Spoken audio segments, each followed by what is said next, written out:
Did you know that a part of the tree, often discarded by major furniture manufacturers, can be used to make some of the most incredible looking tables and cabinetry that money can buy?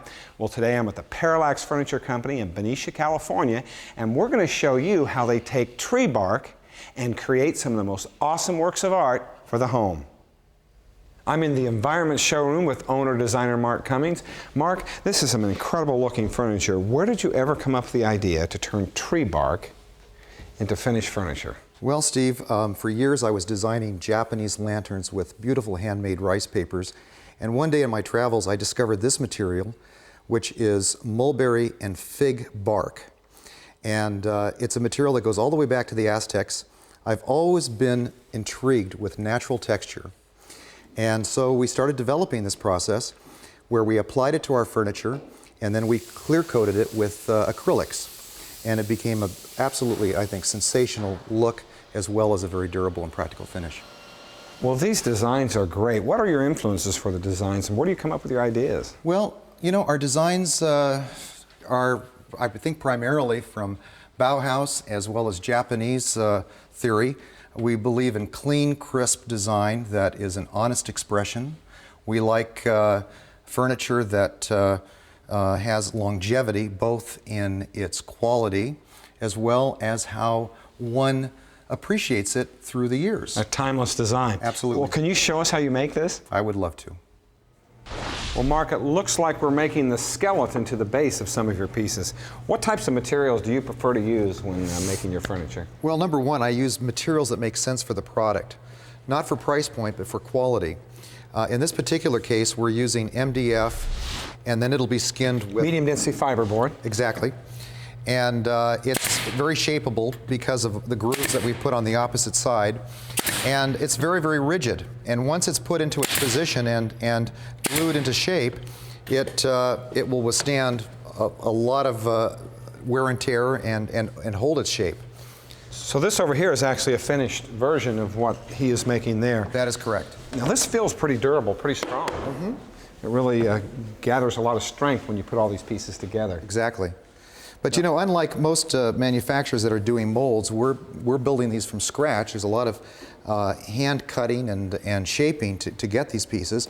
And this has poplar on one side and, as we said earlier, MDF on the opposite side. Now what exactly is this a base to? This is a dining table base, which either has a solid top or glass top. And over here we're making some bases to some other tables? Right. This is one of our most popular designs, very sculptural piece, which is a console table when it's upright and cantilevers a 60-inch piece of glass out of it. It's quite an engineering design. Oh, it's going to look awesome. One of the things I notice here, he is actually using polyester automotive body filler instead of wood filler. Why is that? Far more durable, won't come out of the holes later on. And plus, we don't have to have a wood color because it is going to be covered with the hand-pounded mulberry fig bark. But basically, it's the quality of the material. It lasts forever. He's getting ready to lay down a piece of this tree bark veneer. What is the process for applying this to the wood substrate? Well, there's a contact adhesive applied to the back side of this material. The material, it's actually, we get it wet so that it's very pliable and we can wrap it around our severe shapes. Then it's rolled on, and then it's obviously dried after a certain duration of time. Now, this tree bark is kind of unique in the sense, but I'm wondering, how is it made?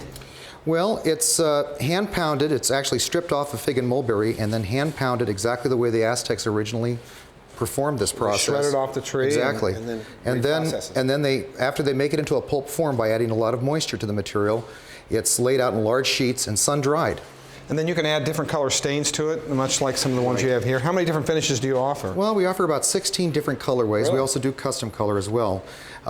Neutrals being the most popular, but in some cases we go all the way to reds to bleached finishes, very light finishes. Now, one of the things I notice about this, it's very unique in the sense that it has the feel of leather, but really the look of stone. Yeah, it's warm. It has a characteristic of wood.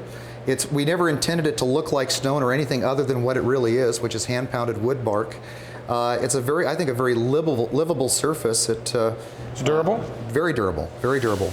After it's dried and sanded, we have to give it a couple sandings before we start applying finish.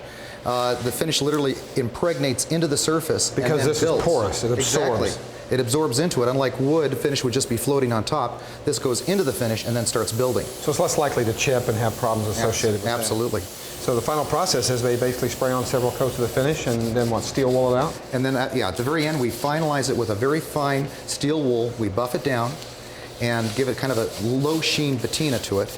And what's interesting about that, like anything, even a piece of granite, you can damage it if you try hard enough. But with this product, it's so forgiving that with a light steel wooling, you could get a surface scratch out if you did damage it. It's a very utilitarian, easy care product. Looks great. To Mark's knowledge, he is the only furniture manufacturer to use the unique process of laminating tree bark to finish out his furniture. And as you can see, it would certainly add a unique look to just about anyone's new house.